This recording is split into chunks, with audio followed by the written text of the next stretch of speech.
Assalamualaikum warahmatullahi wabarakatuh. Kembali lagi di channel Cinarita Nusantara. Kali ini saya akan menceritakan tentang sejarah Desa Jagapura. Desa Jagapura bila awalnya bernama Desa Pasepatan yang dipimpin oleh Ki Agung Sidum atau Ki Jagabaya, putra tertua Ki Gede Gesik. Wilayah Pleret Tengah Tani yang ada di Desa Gesik di Kecamatan Tengah Tani ya teman-teman. Yang memiliki 3 anak laki-laki, yaitu Ki Sumeng atau Ki Gede Bayang Langu atau Ki Sumerang, Ki Gede Bua atau Ki Gede Baluran, dan 1 anak perempuan yaitu Nyi Mertasari, Nyi Gede Gegesik. Ki Jagapura adalah orang yang dekat dengan Pangeran Cakrabuana dan Sunan Gunung Jati. Beliau mendapat tugas untuk syiari Islam, agama Islam di daerah perbatasan Cirebon Indramayu, yang ditugaskan untuk menjaga keamanan perbatasan yang memungkinkan adanya serangan musuh di wilayah tetangga di Indramayu. Pada waktu itu, Indramayu Cirebon memiliki pagar yang sangat tinggi dan kokoh. Hanya ada 1 pintu masuk untuk lalu lintas saja atau gapura. Dikarenakan sebagai penjaga gapura itu, Ki Jagabaya terkenal dengan sebutan Ki Gede Panjaga Gapura yang akhirnya dinamakan Ki Gede Jagapura. Dengan demikian, nama Desa Pasepatan itu berubah menjadi Desa Jagapura.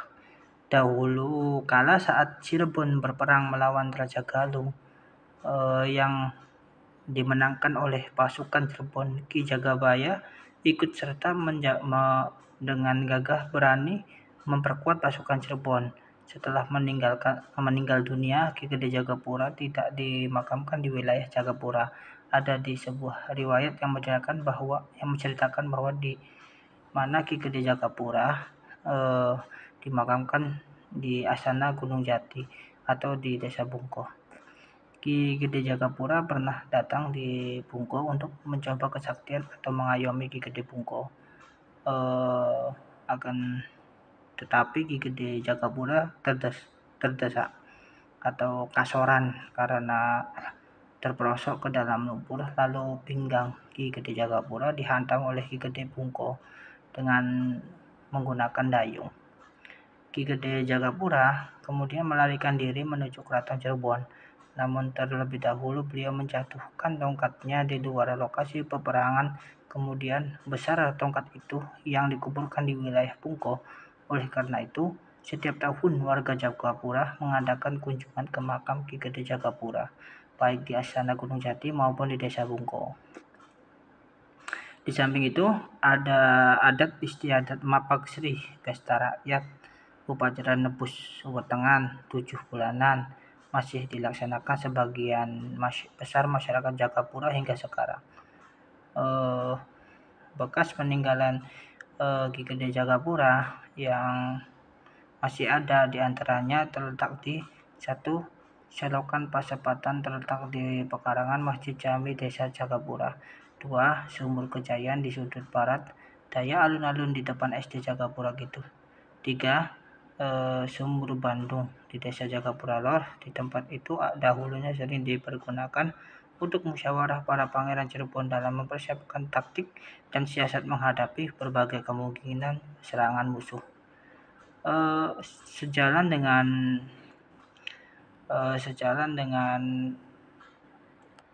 perkembangan penduduk yang semakin banyak di wilayah desa yang sangat luas pada masa kolonial Belanda sekitar tahun 1885.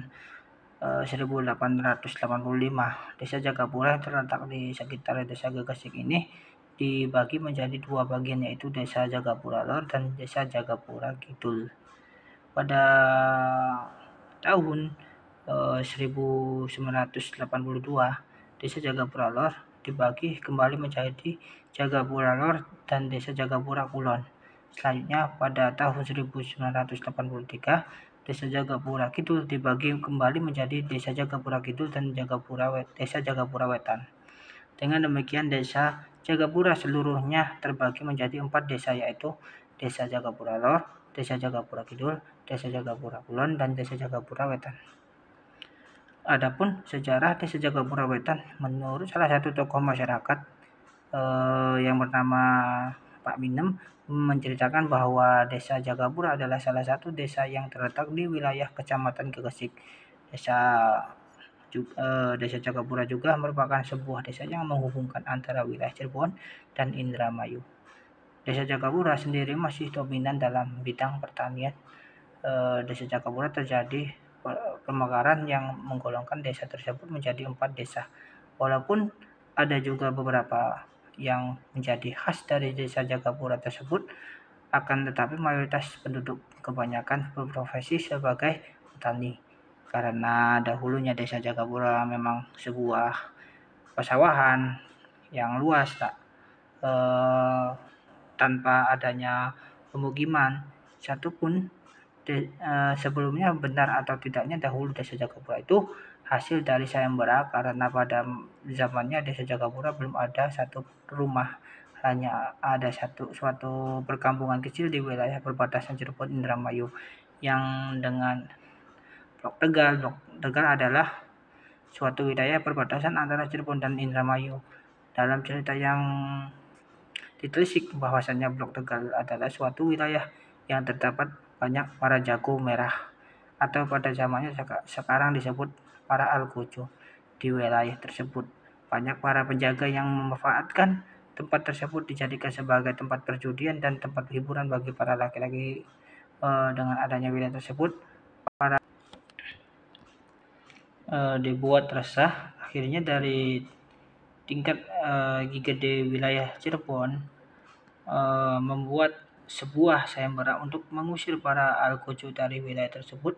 Akan tetapi dalam sayembara tersebut mereka memberikan syarat yang begitu berat kepada para peserta sayembara, bahwasannya syarat yang ditentukan adalah mengusir para algojo yang tidak memerangi wilayah tersebut. Dari sekian banyak yang mengikuti sayembara, tidak ada satupun yang berhasil, karena dari banyaknya peserta yang mengikuti sayembara, mereka semua mengusir para algojo dengan melakukan peperangan di wilayah tersebut. Hanya ada salah satu orang peserta yang berhasil menyelesaikan syarat dan tantangan dari gede wilayah Cirebon tersebut tanpa memerangi orang tersebut adalah Pangeran Jagabaya. Pangeran Jagabaya adalah pangeran yang terkenal di daerah Bungkul, suatu daerah yang sudah ada sebelum adanya Desa Jagapura. Pangeran Jagabaya masih memiliki ikatan darah dengan sesepuh Syekh penting yang terkenal dari daerah Bungkul. Nama asli dari Pangeran Jagabaya adalah Surya Mukta atau Wirya Surta. Namun warga setempat lebih mengenal dengan sebutan Pangeran Jagabaya. Pangeran Jagabaya adalah pangeran yang sangat disegani selain Syekh Banting atau Ki Gede Bungkul. Hanya Pangeran Jagabaya dapat menyadarkan tanpa adanya peperangan di wilayah Blok Tegal, Pal Tuding, atau sekarang disebut dengan nama daerah Kopala. Cara yang dilakukan Pangeran Jagabaya sedikit berbeda dari banyaknya orang yang sudah melakukan pengusiran di wilayah Blok Tegal, Pal Tuding, atau Kopala. Cara yang dilakukan oleh Pangeran Jagabaya adalah dengan memberikan syarat atau arahan dengan secara halus. Selain itu, Pangeran Jagabaya menyadarkan dengan hal yang menurut warga setempat sangat mustahil, sehingga warga Blok Tegal sangat menyegani Pangeran Jagabaya. Namun setelah wilayah atau perkampungan Blok Tegal aman, Pangeran Jagabaya tidak lagi menampakkan diri di wilayah tersebut. Namun nama Pangeran Jagabaya sangat disegani oleh masyarakat setempat.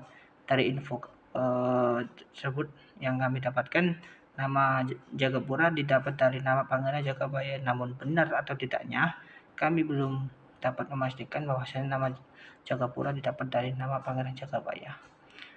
Semoga cerita ini menambah wawasan bagi semua penyimak dan para sedulur Sinarita Nusantara. Mohon maaf bila ada kekurangan dalam saya bercerita tentang sejarah Desa Jagapura. Kurang lebihnya mohon maaf. Wassalamualaikum warahmatullahi wabarakatuh. Salam Rahayu.